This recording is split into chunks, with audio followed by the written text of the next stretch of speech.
Hi, I'm Chris Mahaffey. I'm the CEO of the Boy Scouts of America Mid-America Council, headquartered in Omaha, Nebraska.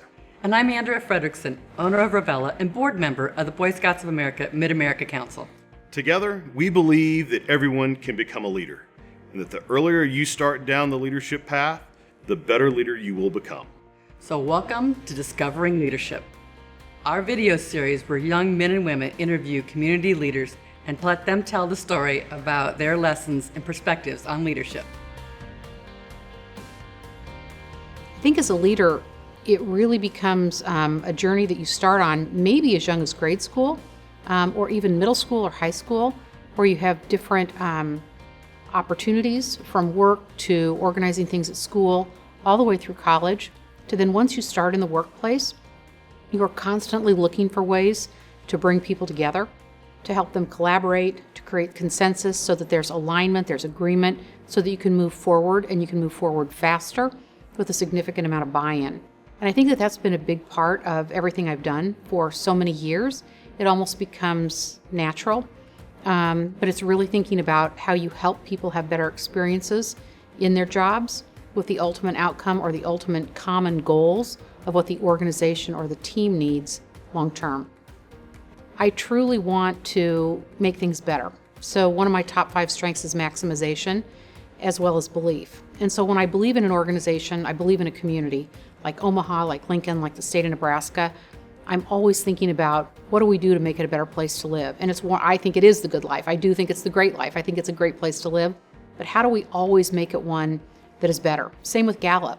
So in terms of when we think about where Gallup is today, we are an exceptional workplace, but how do we never rest on our laurels and continue to make it better and better and better as we think about the future?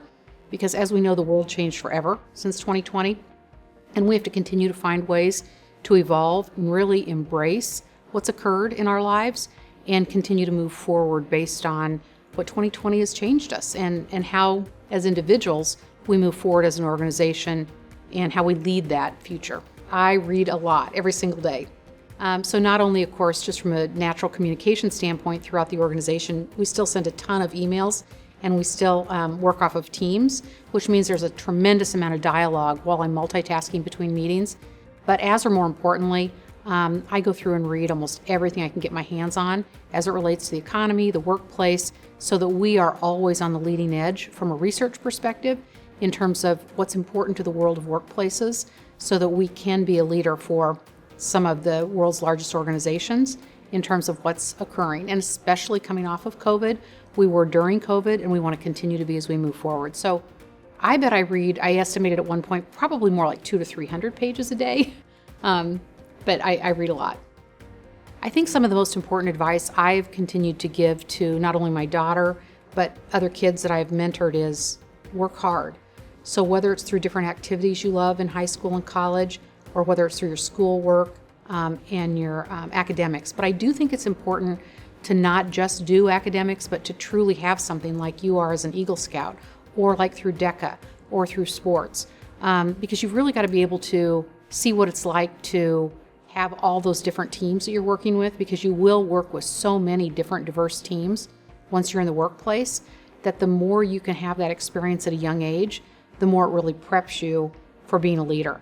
I always say the more you're in the trenches with people and really understanding all the dynamics and diversity that goes with human life and with people's experiences of all different backgrounds, socioeconomic backgrounds, race, gender, it can make a huge difference to how you lead, and again, how you truly care, how you think about each individual, and what that means to their success so that you can have the cumulative team success.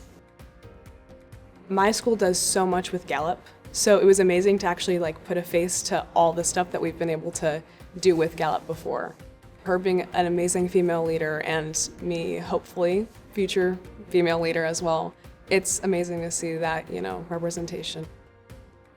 All of her stuff with inspiring youth and saying that, leadership comes at such a young age, I think that really resonated with me a lot, because being able to be in Boy Scouts and be able to develop my leadership styles this young, I think it's going to help me so much in my future. Thank you so much for taking a few minutes to listen to one of our community leaders tell their story about their leadership journey. We hope you found something you can learn from. We'd ask that you share this video with those in your circle that might find this message encouraging. And also, look for future videos on discovering leadership in the months to come. Until then, take care.